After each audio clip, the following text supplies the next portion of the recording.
Today I want to work with this small book box. I found this at the clearance aisle. It came with a magnetic closure, it has a velvet fabric on the inside and a burlap type fabric on the outside.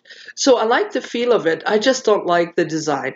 So in order to alter that without messing up the edges of the box, I am adding some masking tape. So this will be a rather quick makeover, even though I did run into a couple of unexpected obstacles, but you will see. And like always, I will put all my mediums and anything else you might need to know in the captions, and I will talk to you towards the end. Enjoy!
So my box is completed, and as I mentioned in the beginning, I was after a very quick way to change the look. I really like the image of the country boy with his apple, and I think he fits nicely with those naturally fibered pieces of paper. Now, even though I had to add some Mod Podge over everything to preserve, especially the tree bark, it still has a really nice texture. So here is one more look all around the little box. I, of course, added a tiny bit of the tree bark on the spine as well as on the back of the book. Now on the inside, I didn't change anything, and I think I will be using it to keep some of my vintage photos in.